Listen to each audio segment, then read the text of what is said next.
material is than who they are, because I'm terrible with fucking people's names and shit too. All right. That's sick. How long have you been doing comedy, Jake?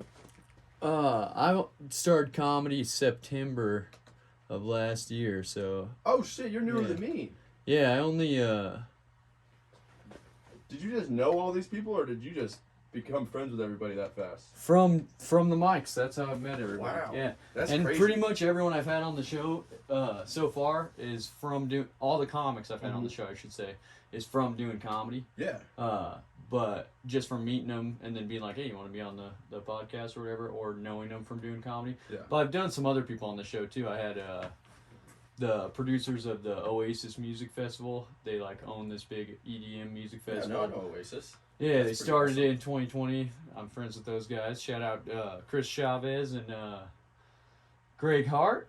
You know, we're looking forward to that in September. They actually teamed up with Book Events Boise, which is like, they do a lot of like hip hop stuff, to do a second stage of that festival this year. And I got a slot to do some comedy at it. So Doing comedy at the music festival. That's yeah, we'll see how that goes.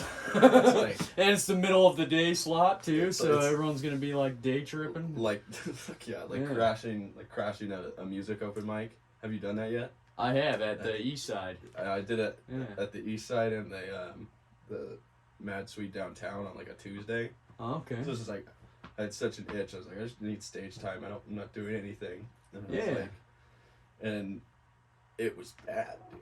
It's not. It's It was unique, rough. but it's hard to follow music, and then it's definitely weird at a mic that's like all music. All music, and everybody in the crowd at that point, because you're like, they put you up last, so everybody in the crowd at that point is other musicians who have already gone up. Yeah. So it's like they're not looking for comedy. You know what I mean? But yeah, that's got to be weird. The one time I did the east side, it was pretty cool. I guess I should do the intro thing first, though. Just so the listeners know who we got the voice of on here. I didn't know you started. Hello and welcome to the Fridge Friends podcast. Excited to announce we got Graham LeMay in the house. What's Graham up? LeMay. How you doing? What a name, dude. The He's Fridge a Friends. local Boise comedian, and as you can tell, since we just started jumping into it, we've done mics together in the past, and that's how we know each other, just like how I know most of the comics that have been on the show. Dude, I got such a vibe that you've like been in the game for a long time. Just the way you're like friends with everybody. Yeah. I was like, oh, okay, yeah, he's like, he's a big buddy. He's probably been here doing it a couple years, maybe. Oh, thank you, man. Yeah. I take that as a compliment. I try to network as much as I can, because it's like, if you're just looking for somebody to like see your comedy and then book you, I think you're not gonna get booked that much. You gotta fucking put the hand out there into as many baskets as you can. I'm apparently bad at networking, because I think I'm about a year and a month in, and I'm probably been doing it the longest without gotten booked the least out of all my friends. Well, but do you think that's because of the networking thing, that you're not I think so. networking, or or I'm just a shit comic, which is a possibility. Don't get me wrong. Yeah, It's I think all definitely a comics are possibility. self-deprecating, but I've seen your work, buddy. I wouldn't say you're a shit comic. I think I podcast on stage too much. I just start talking. You know what I mean? Hell yeah. I lose the punchlines. You see, Ian Yearsley started a podcast. Oh no, I didn't. Yeah. Hell yeah. On this, I know there's a million stickers on there. We just gave me one last night. It's that next to that Illuminati. Oh, it's the one with the big ass? Yeah, the big ass. That's Ian Yearsley. Dude, that is so funny. I know a dude who has that Alice in Wonderland tattooed on his body. With the rabbit's head. thing? Yeah, that's like a famous pinup artist. I got a bunch of stickers from that guy. Dude, he told me he thought of that himself. Oh, yeah. Fuck that guy. Classic douche Fuck move. that guy. Someone else's artwork, and he's like, oh, yeah, I drew this. Yeah. Fucking drew this. Okay, so is this just like a shoot the shit thing, or are we doing like an Are You Garbage? Do you have like a list of questions? Nah, I don't really do an interview style. I mean, I'll probably ask you some shit just Just much as I would ask a friend. You know what I mean? Because, like I said, I consider us to be we're inside friends. a fridge. Yeah, chilling. Of course we're friends. This is insane. But I don't know you all that well, you know. Yeah, so that's fine. Absolutely. There's questions and stuff like I don't. Well, I'm an enigma. I'm a mysterious guy. That's true. The enigma kinda that leave it is all out Graham LeMay. Yeah. Yeah. No. Is really. LeMay French? Yeah. Sounds French. Yeah, French Canadian. I'm glad you said yeah, because whenever you guess an ethnicity and you're It's wrong, a little dicey.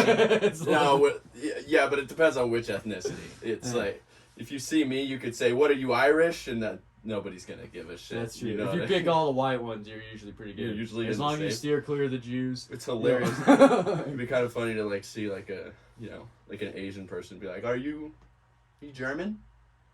No. Okay. That would be a funny one. Yeah, that'd be like you just always, whenever you you just guess purposely someone's do it really ethnicity fucking that's wrong. not Yeah. white, you just guess a white one. Like, are you Norwegian? 'Cause that way to it's like a like- Cuban guy. Because then it's interesting. Yeah. You know what I mean? Oh, why did you think that? Rather than like, you piece of shit. No, I'm not Guatemalan. Like, you really just look like Thor. You know? Bring in a big Scandinavian vibe from your tan. Yeah.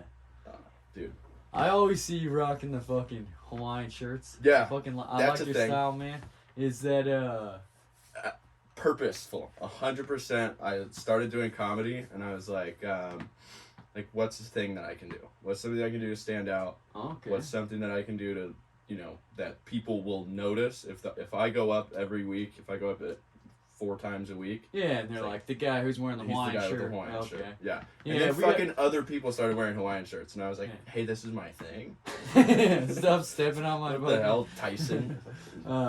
Yeah, I have one Hawaiian shirt, but it's fucking pretty loud, so I don't wear it all that often. Dude, the But I loudest love ones it. are the It's best like ones. Rastafarian colors. My wife Okay, got yeah. it in Hawaii, so it's like a fucking whole thing. It's my. But It's turned into a thing. It started out just for comedy, but actually, interestingly enough, I was collecting Hawaiian shirts before I started doing comedy, and that's why I made it my thing. Okay. I just wasn't wearing them a lot. Yeah. I just enjoyed picking them up from thrift stores, and I had a buddy who got me into them, and so I was Yeah. like, and so I mean they're just the perfect summer shirt, and then I started doing it with They're comedy. super comfortable. Yeah, it's like you don't have to be fat to like them. Yeah. You know what I mean? You can be a skinny fat person, and you can enjoy a good Hawaiian shirt. Well, yeah. and skinny guys gotta find different ways to mix it up because you can't rock a tight shirt when you're skinny. can't. You just look like fucking a I'm Tim not Burton drawing. muscular. You Yeah. know what I mean? Like, I look like I'm wearing a shirt that's too small if I wear a tight shirt because I'm Yeah. like lanky. My arms are going out to here. It's a problem. it's a I don't good know. move though, the Yeah. Hawaiian shirts. Yeah. So how Well, long? thank you. Said I've been doing comedy less time than you. How long have you been doing comedy? I started in early May of 2022. So, Okay. Yeah, So- about a year and a month. Yeah, just after the year mark. Yep, just after the year mark. My problem is I accidentally take breaks where I'll be like 2, like even recently for April. I think I took April off. Not on purpose. I was just like Busy with life and busy stuff. with life. Everybody knows I'm getting a divorce, which is just like amazing. Makes it really That's easy gotta be to. rough. Yeah, it's not time consuming at all. Yeah. And I have a 4-year-old, so I'm doing that, and then it's like, and then there's all the existential stuff of like, am I even good at this? Am I having fun? Am I enjoying this? My jokes aren't hitting. Like, what's wrong? And then so that all hits, but then I'll come back and it's like I'll have a boost. I don't know. It's like Yeah. sometimes I'd rather take a break than just bomb for a month straight. There's so much ups and downs in comedy. Mhm. Even just like if you do in Boise, we don't get this opportunity a lot right now. It's like Wednesday's the only time, Yeah. unless you're booked, to do more than one show in a night. Yeah. But that's to me is a perfect representation love of the that shit, ups and though. downs, though. Yeah. It's because sometimes you can be like, "Oh hell yeah, I'm doing everything that I should have done. My writing's going, like my new joke popped, everyone's liking this shit," and then an hour later, bomb hard as hell and think that you should quit comedy. And It it's turns like out in a I'm 2-hour period. Well, how do you feel about bombing in front of our friends? Like, Yeah. I hate some of these mics, dude, where I'm doing jokes in front of everybody that's heard it before. So it's like, okay, is this joke not funny? Or have I told it to Caden McKnight 13 times? That's the a big last part month? of it, I think. Right? I mean, it has to be. I'm not, like I said, I've been doing it less time than you, so I'm not like a aficionado about comedy. I know more as a fan of comedy than actual comedy experience. But I think that there's definitely something to when the mic has dissolved to just comedians in the audience, and you've told those jokes to those comics several times, it's not gonna hit. No. If it is hitting, they're giving you the. They're giving the. I know where the punchline is. You know what I mean? Yeah, Because they know all the absolutely. words to it. But here's the caveat: when you get a new joke and you make your comedian friends and they give a real laugh, yeah. That feels good. That's And when it's that vibe, Yeah. it pops harder because everyone's having that vibe. everybody's like, Yeah. oh, I've already heard these jokes. Oh, I haven't heard this one. Yeah. Yeah. It motivates you though too, because I try to use that to try out my new jokes when it's like that lounge at the end of the universe mic on Wednesdays Mhm. is so far. I mean, no I like knocking on it, but it's mostly comics in the Yeah, audience. Last time absolutely. there was one guy that wasn't a comedian. Well, I don't know who the hell's So- supposed to promote it. That's my question. Yeah, Like, I don't. it's are an we open supposed to mic promote it? though. I don't know. Like, I mean, I think let's open let's mics just are kind shit of on just. the Boise scene and then just throw this out. But Who do you hate? well, but everything has its place, right? So that Right. one we know it's like going to be mostly comics, so you get that vibe going into it that these people have heard my jokes, some of them at the set right before this. So then that's your breaking ground for a new joke. Yeah. That's where I want to try a new joke because for one, I'm less nervous Yeah. to tell it to those fucks. You know, I'm because just fuck nervous all 24/7. fuck dude. all the comics. Yeah, I you know, feel- they yeah, I feel feel what that you're way saying. when they're on stage and it's just us in the audience. Mhm. They're like, oh fuck this, another night where I don't get a regular reaction to Yeah. my jokes. So fuck all of them. Use that as an opportunity to try your new joke because your new joke is the only one that's gonna hit them because they haven't heard it. Yeah. You know what I mean? And then you'll feel real good about it too if you see like 4 people bomb in a row and then you go up there and you try a new Make joke at the LJ very fucking- first and you yeah, get giggle. LJ in the back with his fucking deep ass. Oh dude. That guy's giving me so much confidence, dude.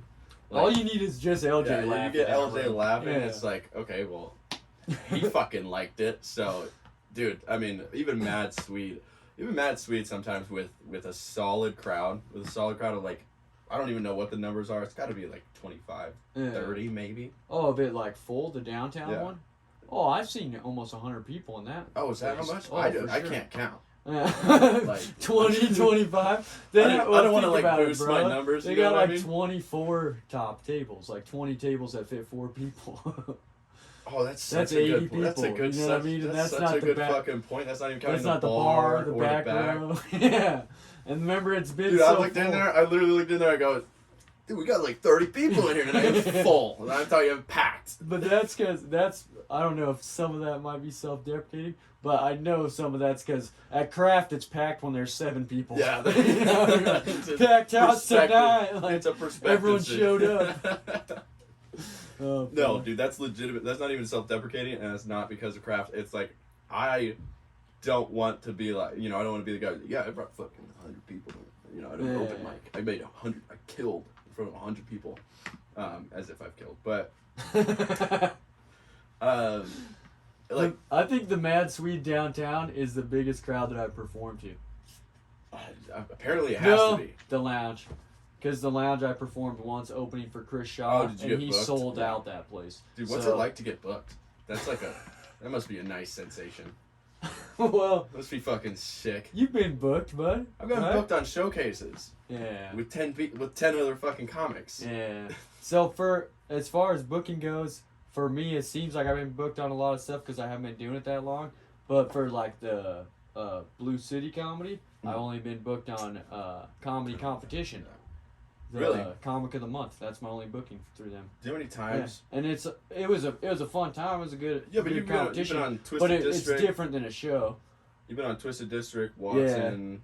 Twisted District, shout out Nico. He gave me a guest Love spot that on guy. there. So That I guy's did so awesome. I did 7 minutes on like a guest spot for that.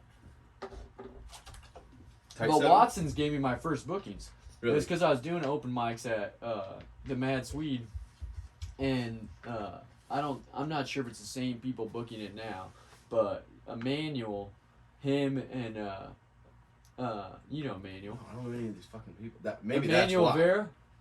Maybe. He I don't he's know hilarious. names. He does he's touring with Nate right now. I think they're out of town together. Nate Ford. Mhm. But Emmanuel, he worked at Watson's and then kind of did the same thing that Eugene Basham does at the Lounge, Mhm. where he's like a regular host there. Well, his girlfriend also like booked that place, I think, because they saw me at the Mad Sweet downtown and then asked me about performing. That's how I got my first show, was at Watson's.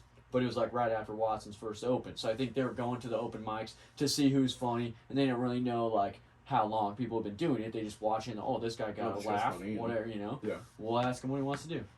And then so I did good on my first show there, and so they kept booking me a couple times, like 2-3 times. That's how I started getting stuff with Nate Ford, is because he was like doing one of those out of town shows with Emmanuel, and they got stuck on the road because it was like December.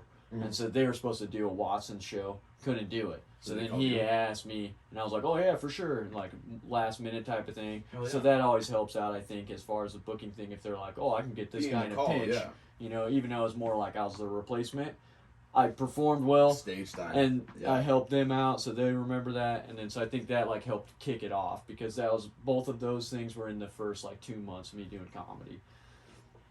But as far as the open micing, aside from other people watching the open mic randomly and being like, oh, I booked this room, I haven't got booked from open micing. I've accepted it, dude. I think I'm just going to be an open micer for the rest of my, 10 years. You know?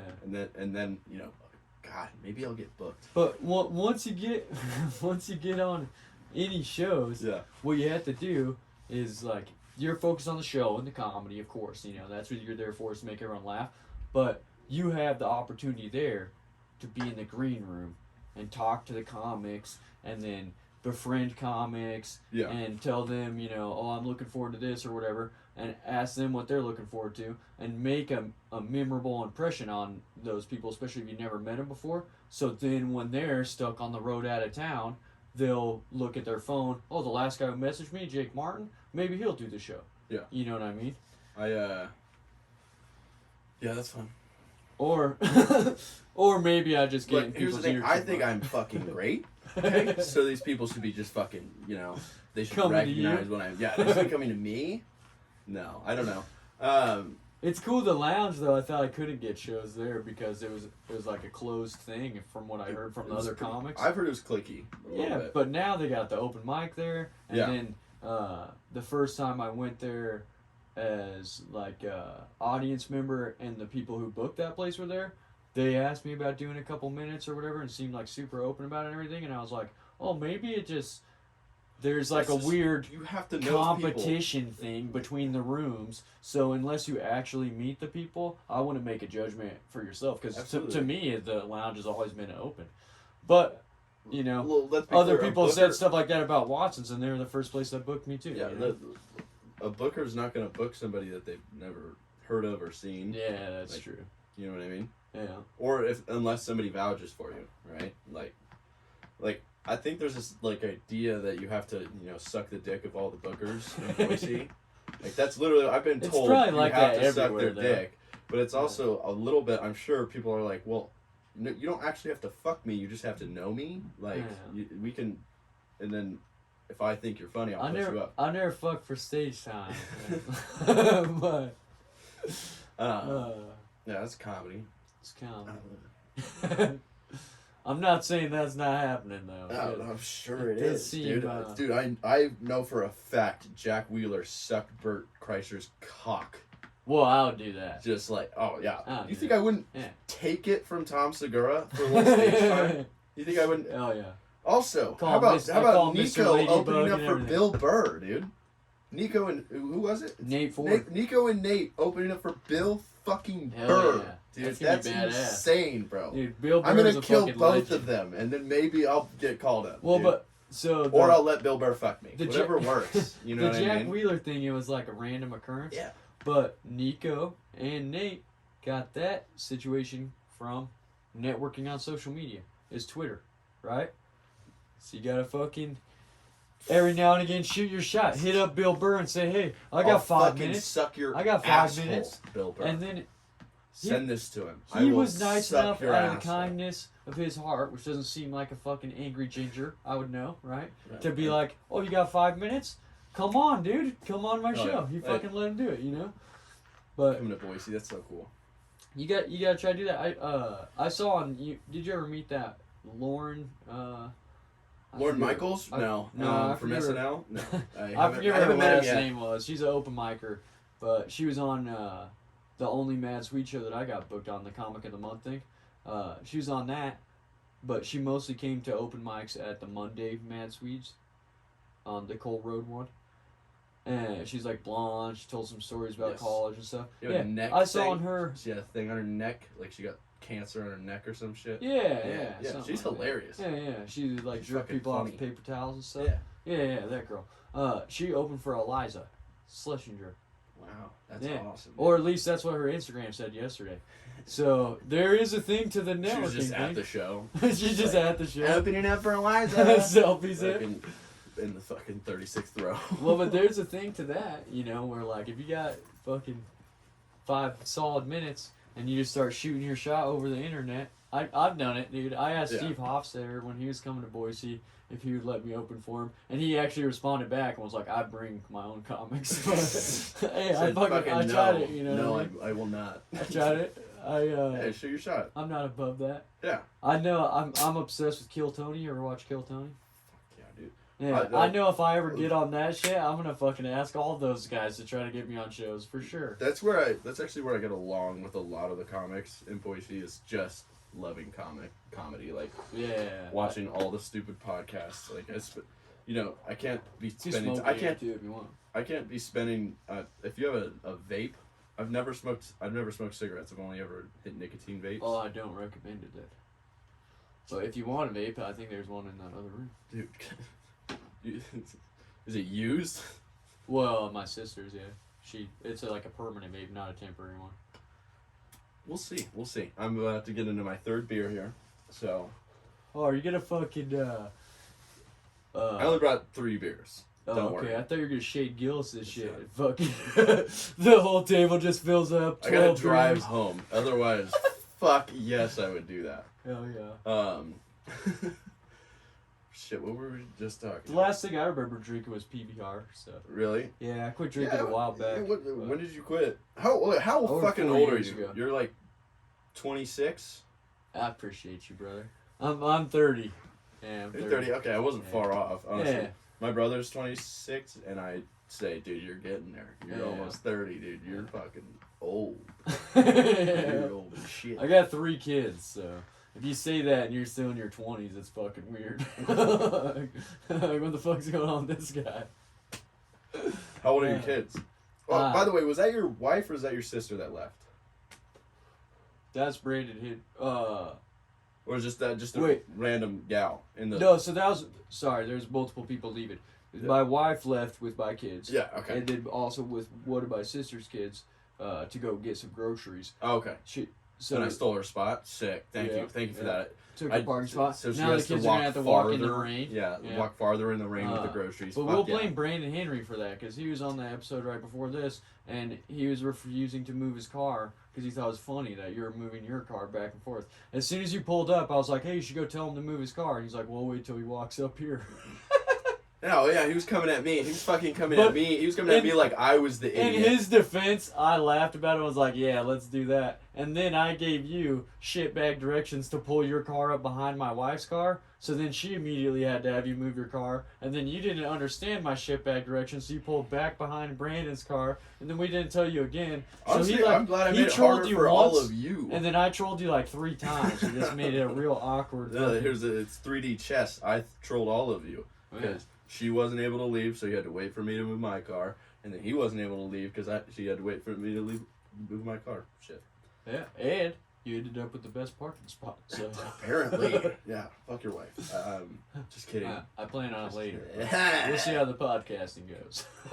Is it weird that I'm worried about bombing on the podcast? That's funny, buddy. You know what I mean? Yeah, you can't bomb on this podcast because there's fucking probably 25 people listening to it. But we love you guys. We love you. Yeah, we love you. We love you, Tanya.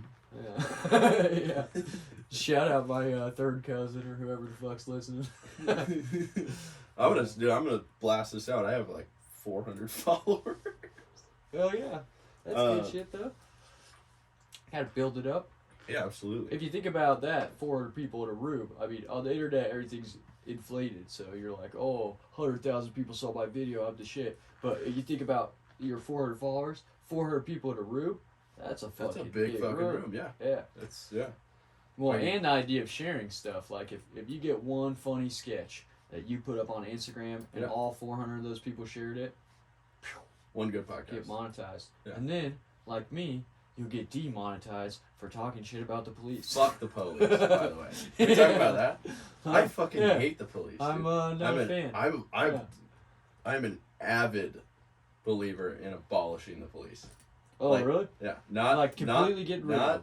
Not defund. I mean abolish, dude. Fuck them. You know, I heard you guys were talking about abortion before this, so let's just abort the police. Abort the police. Dude, I think there's got to be a gene in the human genome that's like, oh, this guy's gonna be a douchebag cop. I think part of it's got to be environment, though. You know, because some of those guys become pro wrestlers.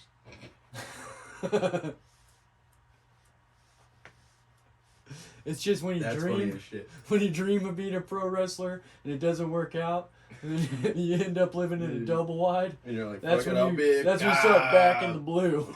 That's when you start back in the blue, and he's, you know what, I should, you know, instead of just saying I'm back in blue, I should become the fucking blue, and I should, you know, fucking be allowed to do whatever the fuck I want. Well, so here's what pisses me off about it. It was Facebook. Yeah. Fucking Meta, whatever the fuck. Zuckerberg. Well, they're building a factory out me here. a That's thing. probably why. They were like, oh, he's in Idaho. Oh, yeah, he's in Idaho, and he doesn't like the cops. What I shared was, they said flag for fake news, false news, right? And it's mugshots of people. It was a memory. So I'd posted it 2 years before, and everyone knows what's going on 2 years ago, right? So I was like, oh, I'm going to share this again. It was a big, long string of mugshots of people who committed, like, misdemeanor crimes, like shoplifting, but their speeding. jaws were fucked. Yeah, right? fucked up. Yeah, and they're like, oh, fake news. I'm like, who the fuck do you think did that? Like, the Fred Meyer guy who caught him stealing? Posted like, the mugshot. Yeah. I didn't post. It's not on my Instagram. Well, and it's a little fucked up to me, too. Like, I've been to jail more times than I like to recount. That hence the no matter how fucked up you are physically from the police or from being in an accident or whatever, if you're getting in jail, they're like, all right, motherfucker, roll your fingerprints on the machine, put your head up, your hands are broken, click the fucking thing. Like, we gotta make sure we know what you look like after you got your ass whooped. You're gonna look different when this is healed, but we still want. That's like making fun of you at that point. See, I'm on the fence about the abolish the police thing. I like the idea of it. I fucking hate the police. I think along the lines more of that it should be like a community structured thing though, as opposed to a government entity. I don't know. I mean, because you run the risk if you have no police of militant groups. We've seen problems with that in Idaho. They just arrested fucking 30-something guys in the back of a U-Haul trying to shit on the gay pride parade in fucking Coeur d'Alene like 2 days ago or something. Did you see that? Somebody tried to do a gay pride parade in Coeur d'Alene, fucking Idaho. Well, yeah, I mean, it's Coeur d'Alene, Idaho, but be prideful, do the thing, but be smart about it, because that's that seems like a fucking risky fucking move. Okay, they arrested the militia. Oh, you mean the people that fucking live there? Well, a lot of those people came from out of state. Exactly. Yeah. The militia came from out of state? That got arrested, yeah. Oh. They had organized some. It was. What's weird about it is it was like a white nationalist group apparently that like formed on the internet, like most lonely guys. And then Coeur d'Alene, being like the hub of that, was like, "Come on down, we'll take care of you," you know. And then they rented a U-Haul, and everyone put their masks and their fucking battle gear on or whatever, and they were gonna go down to where they're having Pride Week. But somebody that was at the same hotel as the U-Haul was like, hey, I just saw like 30 dudes get in the back of a fucking U-Haul wearing bulletproof vests and shit. So they shut it down before they even got there. Yeah. Whatever their idea was to like shut down. Where was the Pride Parade? At a park. I think at a public park. Yeah. I'm just saying, don't do it there. Yeah. You're not. We saw here even in Boise, which is a blue city for a red state. You know, as blue as it's going to get in Idaho. Absolutely. We saw during all the shit that went down in 2020, and then even after the election and all that shit. Sick.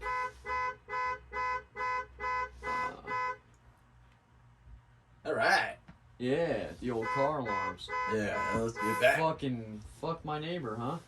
Is that what's going on? It's like, oh, they're doing a podcast. Yeah. Fuck 'em. At first I thought it was the car alarm, but now I know it's the neighbor getting backdoored against the horn of the car. All right. Yeah.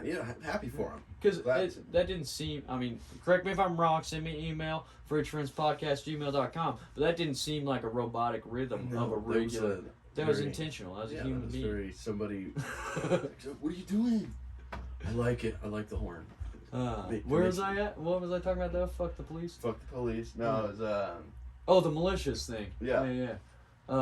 We saw here in Boise that there was like, during all like, Portland's like burning to the ground, and there's like the Proud Boys fighting the fucking Antifa in the streets there. And here, none of that shit. None of it. But it was because there's an overwhelming amount of militia here that feel a certain way. And all I'm saying is, if you completely abolish the police become those groups, and then they just don't have a supervisor anymore. So it'd be even worse of the same shit, where now you have like a neighborhood police department, but their only credits for being the neighborhood police department is they're the biggest redneck in the neighborhood with the most guns. You know what I mean? Like, I don't think it's the worst thing to be the biggest redneck in the neighborhood with the most guns. Yeah, but do you think that guy's gonna do the right thing? That's the thing. I don't think the police are doing the right thing. That's my thing. The police aren't doing the right thing. I don't think they're doing the right thing. I think most of them are subsidized by our taxes, and not most of them. They're all subsidized by our taxes, and they're not doing the right thing. I say abolish the police because fuck it, it's all bad anyways, right? I'm also like, I'm an idiot, so anything that I say, just go from there. But like, if it's all bad all the time, and I don't know. I've never been helped out by the police ever. I'm gonna throw that in my life. Never been helped out. I've been fucked over by the police officer, but I've never been helped out by him.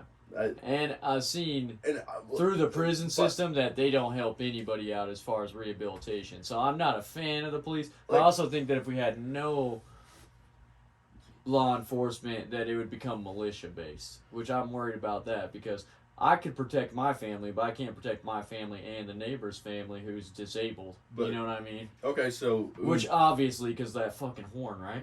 Somebody's fucking just. That's on video forever. Yeah. It's alright, dude. Everybody honks horns in their own fucking way. It's no big deal. Some people hit it like a bongo drum. It's cool. No, I don't know. At that point, I guess, like, whose job is it to protect them?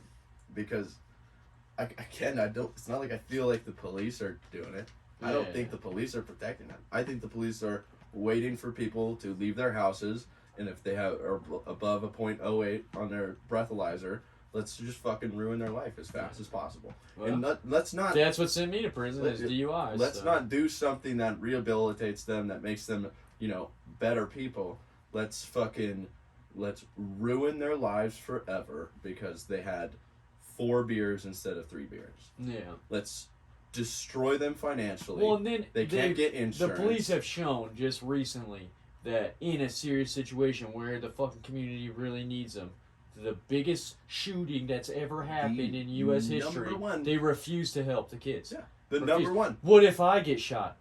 You fucking pig motherfucker. You're trained to be in that situation for 1. Yeah. You're wearing a bulletproof vest for 2. And for 3, the kids are getting shot, bro. This idea of like, my job is to get home to my family. No, it's not. That was never your job. If you don't want the job, don't take the job. That's not your job. Your job is to protect. That's what I don't respect about Blue Lives Matter. Is because you chose the job. Your life. If you want that job, it's just like the military. I have all the heart in the world for the military, but you chose to do it. We're not getting drafted to be police.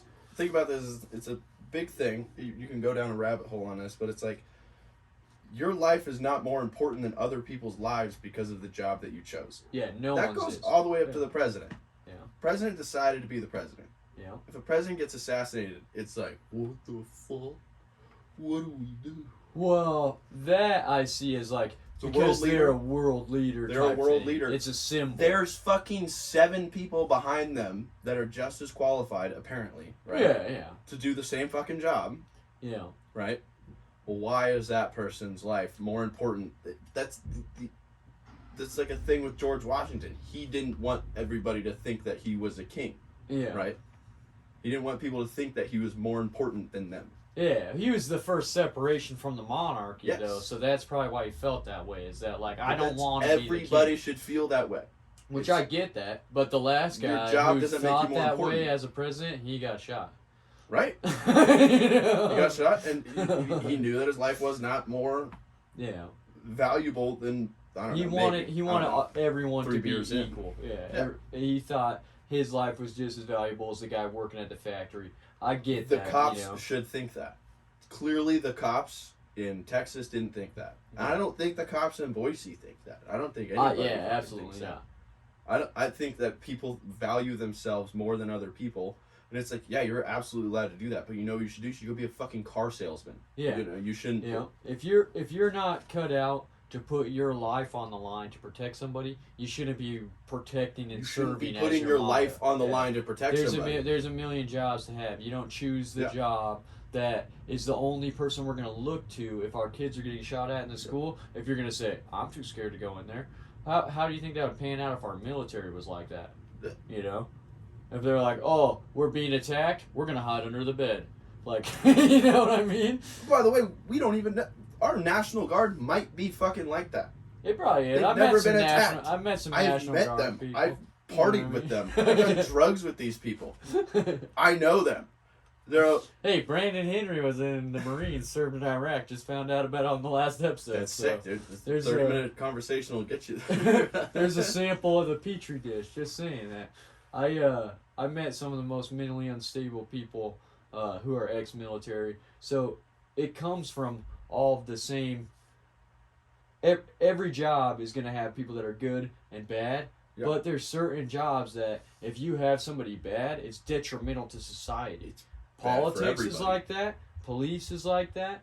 And to an extent, So like any public first service. responders are Public like that. service. Yeah. If you have a bad nurse like that one bitch who's giving people fake coronavirus vaccines because of her own personal beliefs. Hey, Like- I don't want to talk bad on You that can- woman. She might have been. No.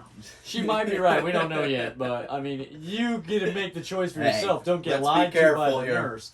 If I'm getting injections at a hospital, I want it to be what the nurse is saying it is. Not what she fucking believes she should tell you. Like, oh, I heard this is real good for you. That was in Germany. They're all fucked over there. So. Yeah, but we owe our space program to them, right? I mean, the Earth is flat, so let's just go from It just there. makes it easier to take off from. That's a great take, actually. It's hilarious. No, the flat Earth thing's fucking ridiculous to me. I'm fascinated with any type of theories, Conspiracy. Yeah. conspiracies and stuff. But certainly, if We you can, started a podcast. That's yeah, it's like part of it. yeah, it's conversation adjacent. But if a theory is so asinine that you could punch a hole in it at like a 3rd grade reading level, On video, yeah. then Yeah. to me it's just entertainment. I love their at that point. documentaries. I love it when they just like fuck themselves over on their own documentaries. Yeah. So funny to me. I think it's far more likely that we live in a simulation. Yeah, but isn't that what is that? Intelligent design? Yeah, it could be. It's like Like the same it thing. could be design. Well, so here's the weird thing about it is depending on how you interpreted it is like, say you're playing Minecraft. You know, you create a whole world, right? Right. The idea of simulation is that somebody created this world just like that, but it could be just a person like us from the future or from the past, but had the technology to create that has since been gone or whatever. Right. But that we're all just characters in some sort of game, more or less. But the thing that's weird about it is that, like, if you think about it, just in our lifetime, less than 30 years, they've developed the technology to create that, like a virtual reality Yeah. world that you could live in. There's a dude right now who never leaves his house, that like gets IVs and lives in virtual reality or whatever, by the time we're dead, there will be a complete like virtual existence. Yeah. So to think that in all of time, in all of space, nobody could have created that, to me, seems like it's more likely that has been created. So there's a chance that this could be that we're just like in a simulation. Which to me is more likely than the flat Earth thing, but it's still one of those things that it's like theoretical, so it's hard to hard to prove. Then why the fuck am I doing what I'm doing? This is But why do we do this anything? sucks. It's the same like philosophical thing as like, are you really awake when you're dreaming or when you're asleep? There's no way to prove it either way, because we just choose to say this is awake, and when you're asleep, that's dreaming. But it could be flipped. No, I don't know. You know, because like, what's the Hollywood thing? Is pinch some yourself. Nonsense in my dreams. Okay, like I've seen some nonsensical shit. Yeah. That's whereas this makes sense, and I think this makes sense to a lot of people. And, But why does it make sense? Because you were taught that in the day when you were awake. Right, but I've never felt emotions dreaming. Ah. Right. That's interesting. Like, what about fear though? Like a nightmare. Yeah, but you wake up as soon as you but start. When to you're feel, in the dream. But as soon as you start to feel like real fear, as soon as you start to feel real fight or flight. Oh, it takes you out of it. Okay. Right? What about like happiness though? You never been like having a wet dream, banging it out. You know what happens? You fucking wake up. Ah. So the emotion is what brings you back to the world. You think? I don't fall asleep when I come. Yeah, that's interesting. You know what I mean? You're ready to go. When I'm fucking, I don't like all of a sudden come and just I'm out. You know? Like that's true. As soon as that happens, I'm here. That's an interesting take. That the emotion proves the consciousness. I think so. Yeah. And subconscious emotions are a real thing, and that's what I think you're feeling when you're dreaming. Like you're subconsciously feeling emotions, but it's distant. You're not there, and the emotions are over there. Yeah, it's almost like an outside perspective. Once they become very real, it's like, okay, now your body's feeling it. Huh. That's interesting because I've noticed in some dreams I've had that I feel extremely analytical. Right. You know, that you're like gauging the environment you're around. Instead of like, oh, that tree's pretty, you're more like, oh, that's a pine tree that's about this tall, that kind of thing. That could be because you wake up and that's the only way you can remember it is like, that was a pine tree. Yeah, kind of like documenting it for your memory or whatever. You're not thinking about how you felt seeing it. And maybe you are, maybe you're adding that in, but I don't think you're feeling that when you're asleep. Yeah, that's super interesting. I'm a fucking genius. Have you ever genius. done psychedelics? Look at me. A lot of acid.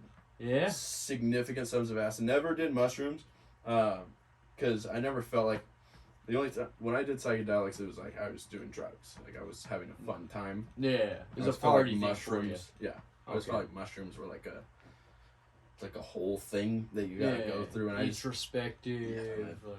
And acid. I mean, I'm not gonna say acid isn't totally. Yeah, like some people feel the opposite, where they're like, I've done mushrooms, but I'm terrified to try LSD. LSD's insane. Yeah. The reason I brought that up when we were talking about dreams is because a lot of people feel like similarities in it, like maybe it's a similar type of thing. Then there's the scientific theory of like the DMT molecule being released when you dream, and then some psychoactive chemicals also releasing that.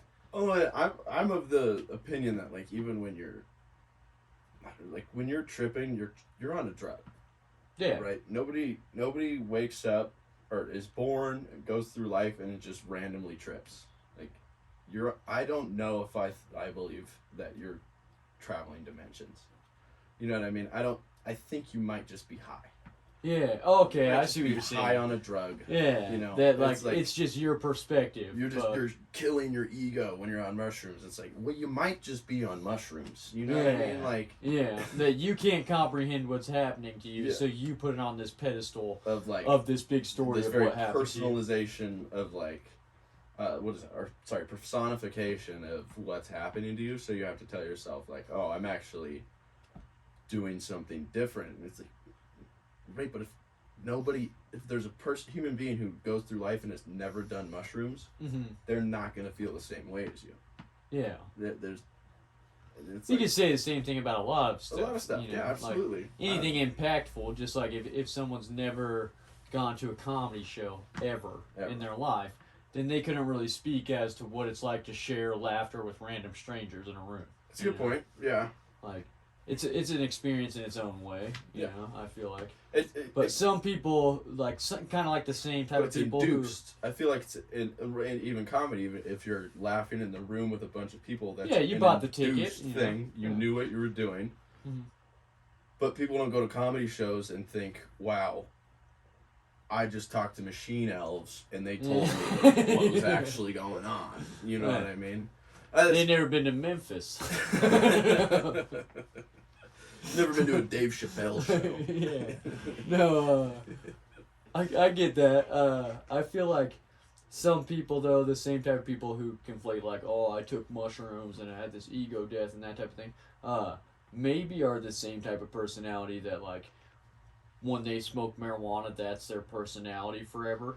It's like, oh, I got a 420 tattoo and I wake and bake, lunch breaks, but until I fall asleep, you know. It's like my thing. Yeah, well, because everyone has their thing, and like, I mean, people who drink do that to an extent. People who do pills do that to an extent. You know, I mean, some of it though is just like heroin. I think nobody's like the heroin lifestyle. Like that shit just has a hold on you. To you. You know what I mean? It has a hold on you. It's a different thing. It's a different. But mushrooms is like non-addictive, but personality-wise, you could get addicted to thinking like this is my key to the universe. Like I know some douchebags. Just as much as someone is addicted to meditation, though. Absolutely. Yeah. And I don't know, dude. Or I CrossFit. could be wrong. I could be wrong about all this, but I know some douchebags who got really into mushrooms, and it's like, you're still a douche. You just talk about killing your ego. Like, you didn't do anything. You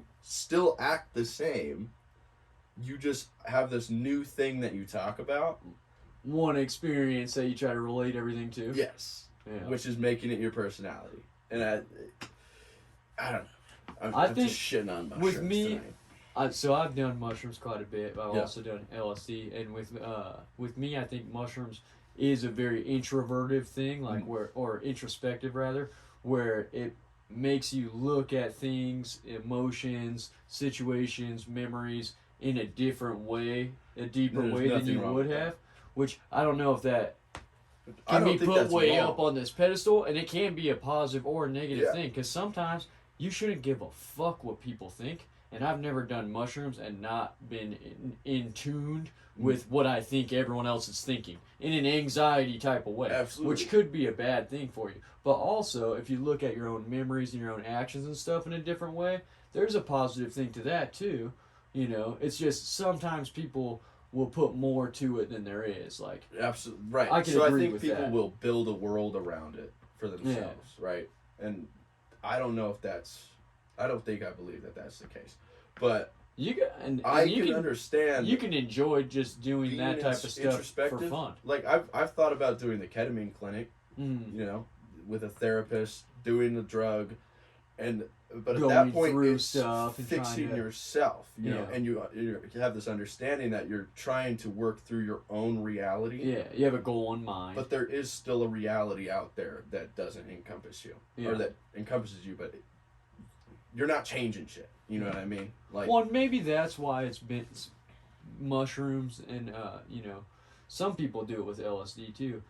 It's so beneficial to people who are trying to do that type of thing, is because you shed the reality that you're in to an extent, depending on how much fucking mushrooms you eat. And then you only have that inner voice to deal with. You know what I mean? Whereas like sometimes in life we're distracted with all this shit going on, where like you know how like the more fucked up you get just drinking, the less you care about the stuff going on around you. The same type of thing, if the room melts and you can only hear your own thoughts, you can only focus on your own thoughts, and they're the only one that's going to bring you out of that. But then you're going to wake up thinking like, oh, everybody needs to fucking get on this. Yeah. Is what look, I'm a big fan of escape. I drink a lot, love movies. Yeah, everybody's got their things. Everybody's got their things, and it's like, at what point is it just escapism? And that's okay.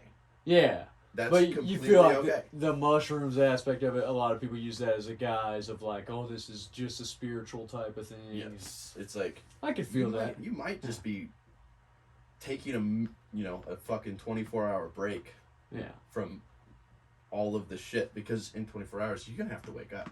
Yeah. And then life is still happening. Yeah. But don't get me wrong, I'm still a big fan of distractions. Love it. Yeah. I love anything that can distract me from the fact that I am sad. You know what I mean? Anything that can distract me from me being sad, or can maybe even try to explain it, I fuck with that. It's when you start to say, like, well, actually, we're going into another dimension. Yeah. And we're talking to the purple lady. And she told me, look, she told me. Because no one really knows. What is really going on? Yeah. I don't know if she did. But, and I'm not shitting on people doing mushrooms. Honestly, I'm down to do mushrooms. I'm not against it. Hell yeah. Like, it's again, I like you said, recommend it's the personality. People should try it. It's okay. Is this now who you are as like a person? Because there's so much more that goes into being a person, especially when it comes to reality. Yeah. You can't just be fucking around. Is that a CPU? You mining Bitcoin over there? Is that what's going on with the blue? Oh, light? the blue thing. It's actually just Bluetooth speaker. That's like the sub part of it. It's these things or whatever. Alright, cool. I have two setups because I have one that I could use just my phone on, and then one to run the computer. Yeah. Because I didn't know this till I started plugging all this shit in, but things don't like to communicate with each other, and then certain things give that loud feedbacky sound. Oh. Okay. Like if my computer speakers are turned on while these mics are turned on, it'll go. But sometimes I want to listen to some shit, so I had two sets. So then, if we're doing the pod, then I could be like, "Oh, let's hear what this listen is. to this." That's or whatever. That's Yeah. cool. But also This is that my idea. first podcast. Did you know that, Jake? Oh yeah. I've done a podcast before. I've only been doing comedy for a year though, so I'm not even a comedian. I'm just an aspiring podcaster. Just doing whatever I can to start podcasting. Well, I couldn't have noticed that as your first podcast. You're doing smooth. Oh, thank you. My first podcast was at Toasted Marshmallows. You did the Toasted Marshmallows? Yeah, shout out Wendy Mosier, Chris Adams, Toasted Marshmallows Adventures. If you don't listen to them, check them out. Check them out. Yeah. Hell yeah.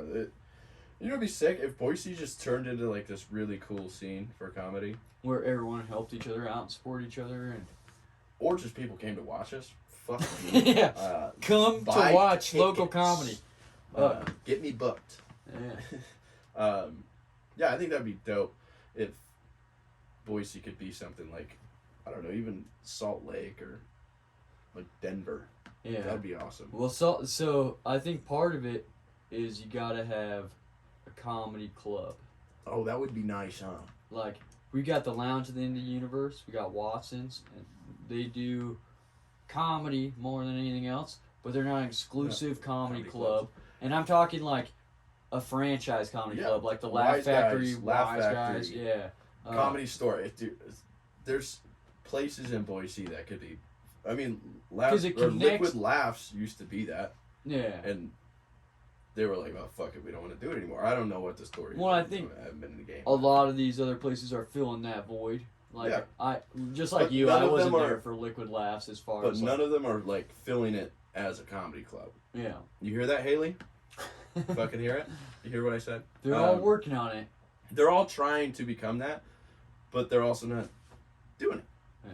It's like somebody just literally needs to go lease for $5 million someplace downtown. Build a Wise Guys.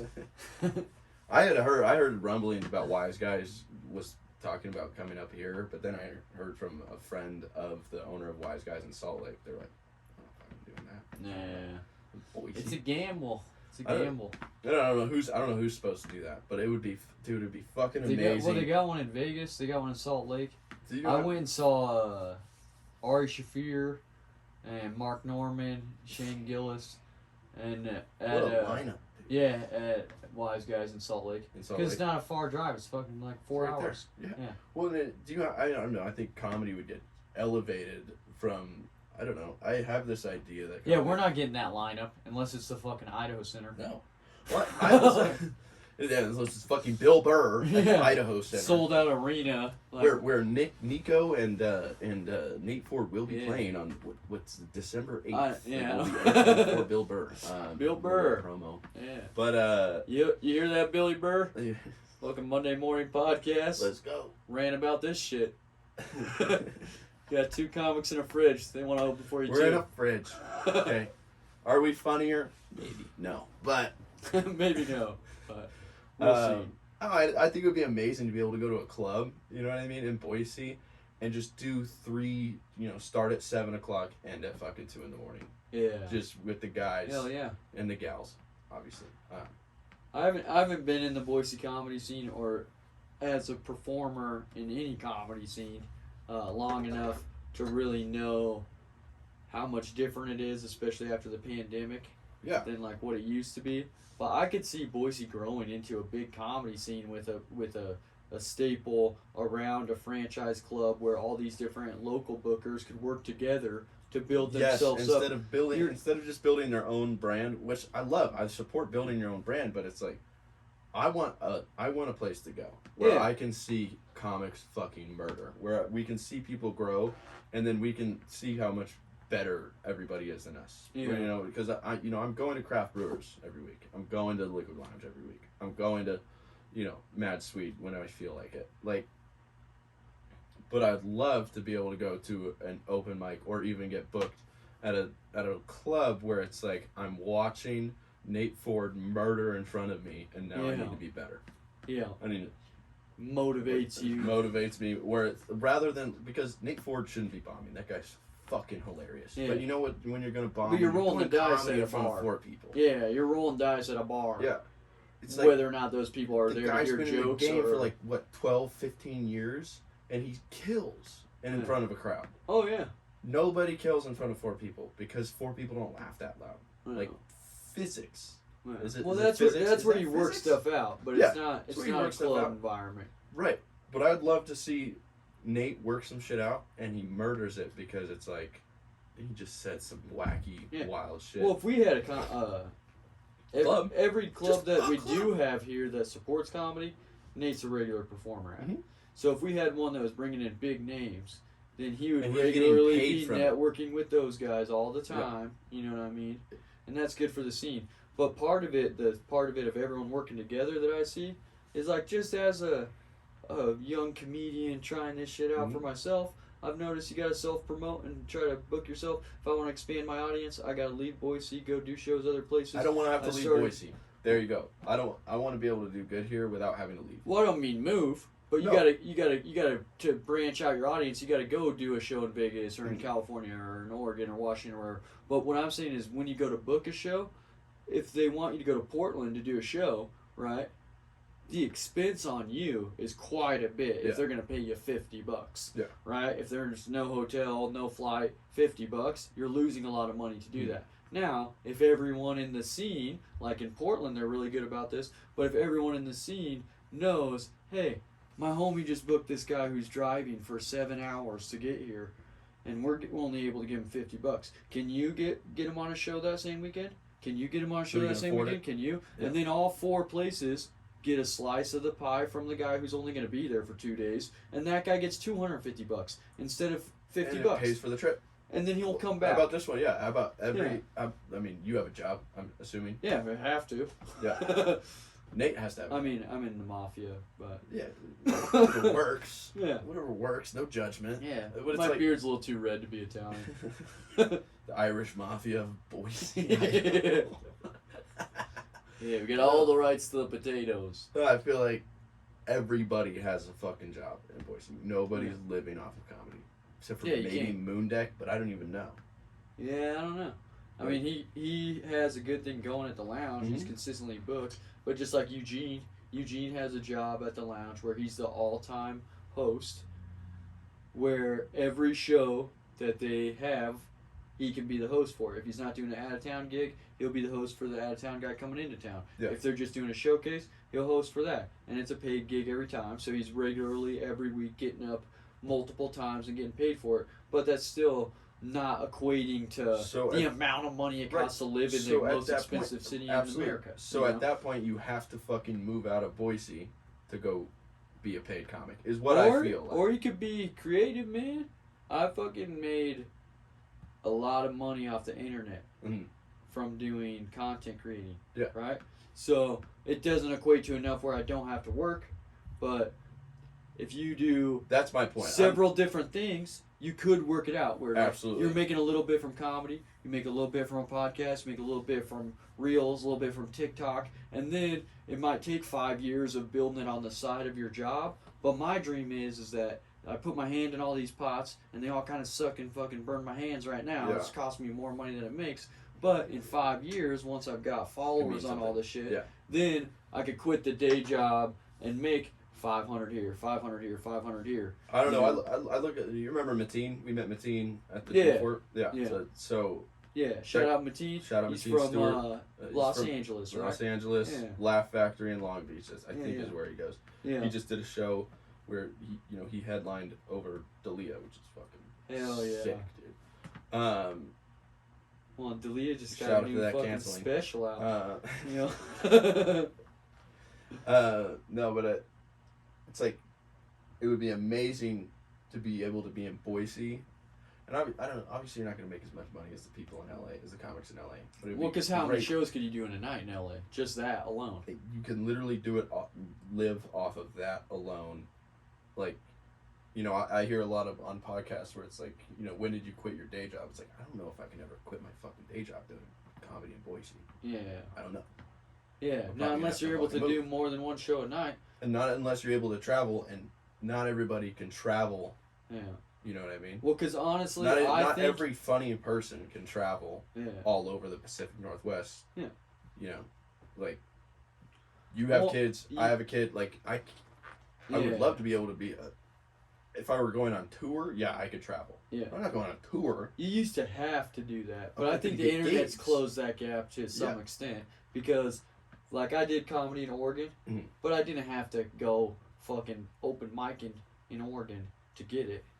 You can get videos of your comedy here, throw it out, and then throw it out, and then when they say, "Oh, hey, but think about this trip," bookers are all working together to get people shows in Boise, getting funny comedians, really funny people. It's not like there aren't funny people in Boise. Oh, right? Tons. There's hilarious fucking people in Boise. Yeah. Everybody's working together to get those people spots, and then they're competing. Oh, I'll pay you $200 for this show. Oh, well, if you come to my show, because ticket sales are good. Yeah, ticket sales are good. It's not like there's no people in Boise. There's too fucking many of us here. Yeah. Oh yeah. Like, it's been the biggest growing city in America for 2 years. For a long time. Yeah. So it's like there should absolutely be somewhere that's a hub. How about a hub? Yeah. Like, how about I can be a traveling comic? And that's a shitty thing about Boise. We're not the East Coast where you can travel from Pennsylvania to Connecticut to New York all in the fucking. Yeah. It's a ways. Yeah. All the everything's Northwest is spread out. Yeah. Yeah. I mean, 5 hours is the closest, so that's Salt Lake, right? Yeah. But there's no hub for Boise comedians who are starting out. And I don't know, I think it would be amazing if somebody just opened a club. If Blue City opened a club, a dedicated club to comedy, and then hired Bree Jones as a booker, and then hired whoever's at the lounge as a booker, instead of this competing interest thing. Well, so Brian at the lounge, he used to be the booker of the Funny Bone. Yeah. So that's how they know all of those out-of-town comics. That's why Bert Kreischer even went to that place. He wasn't like, what comedy club looks like an office in Boise, Idaho that I can hit after my sold-out fucking arena. He knew him and was like, hey, can I work some shit out? Because he knew him from back in the day. Yeah. So there's dudes like Brian in Boise that have the connection to comedy. Hilarious comics from all over. Well, I think the cool thing that's going to happen here, we're about to talk some shit on comics in Boise. The Lounge sent Eugene to New York, and they did that festival here where they had a bunch of comedians come in from New York, and then we met all those people from California when Comedy Fest Comedy Fort was going on during Tree Fort. Those type of things are what the scene needs, but it would be amplified if there's one hub to do it at. But I think that's what they're all trying to be, though. That's what the Lounge is trying to do. That's what Haley and Blue City's trying to do. That's what Watson's has been trying to do, is become their own hubs. How sick would it be if they all became one hub? Yeah. Because right now it's a little bit scattered. I don't know. It's true. The thing that would be the dream. I think it weeds out the comics that are doing it, that want to do it, that want to be comedians, and then the people that are like stepping their toe in, or there's people that aren't funny. They just exist. Not everyone's funny. But they're at every stand-up ain't for fucking open mic. Yeah. Yeah, I think that's always how open mic's gonna be, though. Absolutely, they're open to anybody. You know? Open mic on Thursday, you might get more people than getting booked at Watson's. I've seen the same guy ever since the very first night I did comedy. Always does this, and he does the same thing, and always comes the same night, like it's a regular thing for him. But he's not working on stuff. Mm-hmm. He's not trying a new way of delivering it. He's not trying a new way of writing it. And I'm not gonna shit on this person or name drop him or whatever. You probably even know who I'm talking about just by that. Caden McKnight. But there's a lot of that in open micing, because to some people maybe that's just their thing, is that they just want to do that. Right, but that's such 3 an minutes old of jokes, Boise. That is such an old Boise open mics thing. ever. If you only want to do open mics ever, why change your 3 minutes? Do you remember? Right, but do you remember like Boise? How long you've been in Boise your whole life? Idaho. On and off. I was born in California. I lived in Oregon and Washington, but I lived in Boise over 10 years. Yeah. So, 10 years ago, there was a comedy scene kind of at Liquid, but it's like it was such a normal thing for people to just start trying shit downtown, like a cooking class. You know what I mean? Or doing improv class. Yeah. Where stand-up comedy was almost like doing a class or something like that. Yeah, it's like a date night. You get to be next to everybody. Thing, a little outing. You get to be next to everybody for a little bit. And it's like, that's great, but some of us would like to go beyond that. Yeah. And that is possible with a hub. Dude, if Liquid opened up again, fuck yeah.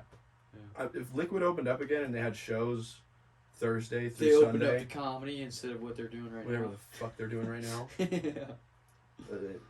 Well, so let me ask you this, as someone who never really experienced Liquid, what made that place so much different than what they have at the Lounge or at the Mad Street? I experienced Liquid.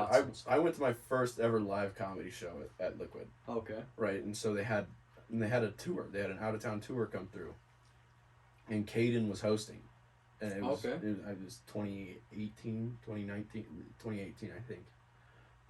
Shout out Caden McKnight. Shout out Caden McKnight. Killing it since 2018. Bitch. Bitch. But it was like, it was hilarious. Like the people that got on was so funny. 2 drink minimum, like just your classic comedy club thing. Yeah. Where it's like, here, we're charging fucking $8 a beer for an open mic. Yeah. Like, it's a different vibe. Where, you know, I like literally on Thursday I was out there. I think you were out there with me. And I was like, "Oh, you guys coming in for comedy?" And the guy was like, "Oh, I guess." Yeah. And a crowd of people just walked in to do comedy. I could be wrong about that. Like they could have been friends with somebody there. Yeah, but there's a lot of people surprised that it's a comedy show. And when you're doing comedy at a bar. Right. Yeah. Whereas if you go to Liquid, even at the open mics, it's like, oh, this is Liquid Laughs. Yeah. I'm coming to an open mic at a comedy comedy place. Yeah. 2 drink minimum. Yeah. Well, it's just like when we started this podcast, you were talking about how when you go and fucking crash a music mic. Yeah. Why is it like that? It's because it's a fucking music mic. Everyone knows when you get there that they're hearing bands all night. Everyone knows when they got to Liquid. It's Liquid Laughs. It's a comedy club. That's what you think sets it apart. Right. Okay. And, even if you say, hey, you know, like, you know, this is a live theater environment. This is comics. You know, you're gonna have professionals. You're gonna have amateurs. You're gonna have first timers. I feel like the vibe in the crowd is still like, oh, should I even be laughing at this? Yeah. You know, oh, I'm hearing this abortion joke. Ew. I didn't want to laugh at this. And it's like, you know, if the joke's not funny, don't laugh. But I've heard people tell hilarious jokes. Like Jack Wheeler has this hilarious joke about women like voting for a woman. Yeah. And comparing it to voting for Kanye. That is so fucking funny to me, dude. And it's so funny to all the comics in the back. I've seen so many people laugh at it in the back, and I've heard that joke eat a bag of dicks on stage. Oh yeah. It's like, that's funny. Yeah. But it's not for everyone There's though. 30 of you in here. My favorite jokes I know are not for everyone. I think that joke is actually like the setup and the punchline is hilarious. He says, "I'm an idiot. I shouldn't be even allowed to vote." Your guys' beliefs are great. Yeah, this is all stupid. Like I voted for Kanye. And then the punchline, I voted for Kanye, much like people voting for women. Like that's actually funny. Yeah. Like the premise, everything is really funny there, but like sometimes the crowd is like confused or something, like they're not ready for the fact that this is jokes. Yeah. Or how about this one? I'll go on stage and but also there might be a level of people not wanting to accept the only reason that's funny is because it's a wild comparison, but there's some truth to it, right? Absolutely. They're not willing to accept that there's some truth to it thing. Right, but truth is truth. I don't know. If it's true, it's true. It's fucking funny to me, bro. It's fucking funny. I don't know, like, I don't like it. So I've had some jokes where it's like I've done very well in front of a crowd talking about getting divorced and like, like I'm in the talking stage, real shit. Right? Real shit. Yeah. I've had some jokes that have done very well, but then the next week I'll come in the same amount of people and I'll tell the same joke, and rather than like understand that I'm telling a joke, I'll get the awls, and I'll have people come up and hug me, dude. Yeah. That is so much worse than bombing, in my opinion. Yeah. When I tell a joke and somebody's like, "Hey man, you're gonna get through this." Fuck you, dude. Bro. I'm joking. You just made it not a joke. I was joking. You made it something different. Yeah. Like that's it. I don't know. Fucking. And I think that's because people are. It's such like a wandering in. I don't know. I think it's because people are like, but maybe, I guess we'll go. Maybe or they're on Eventbrite and they're like, oh, we'll fucking open my comedy. And then what else is going on? Yeah. I don't know. Maybe gear your writing towards that. So bad. Do we pause? Is that a thing that we do? Or we can do that. Let me go piss. Well, let me see how long we've been on, actually. Oh shit. Oh yeah, we're over an hour, buddy. If you wanna end it, we could pause if you want, but we could also just we can get out of here. I got a 4-year-old at home. Let me give you a chance to promote your shit though. We're talking about networking. Shout out all your social medias, any upcoming shit you got going on. You can follow me at Graham LeMay _ on Instagram. Don't look at my Twitter. Nobody's allowed to see that. That's just shit posting and shit retweeting. That's deep Graham LeMay fans. You have to find me on that one. Instagram, Graham LeMay _ I do open mics. Like I said, I don't get booked, but if I do, I'll come back. This is awesome, dude. This is fucking sick. I love the vibe. Graham's young in comedy. He'll be getting more book shows coming up. And if you follow him on Instagram, that's the only way you're going to know about him when he's got them, okay? Let's go. Follow Fridge Friends Podcast. We got YouTube, TikTok, and you can listen to this wherever the fuck you're listening to it right now. If you want to ask any questions or you want to be on the show, email us, Gmail, fridgefriendspodcast@gmail.com. The main show I'm trying to promote for myself is a long ways out. It's Oasis Music Festival. Let's go. September 22nd. I'll be doing comedy in the middle of a 3-day music festival on private property. No cops allowed. Fuck the police. Be out there September 22nd. Thanks for another great episode, and we'll be seeing Graham again. This is awesome, dude. This is fucking awesome. Thanks, buddy.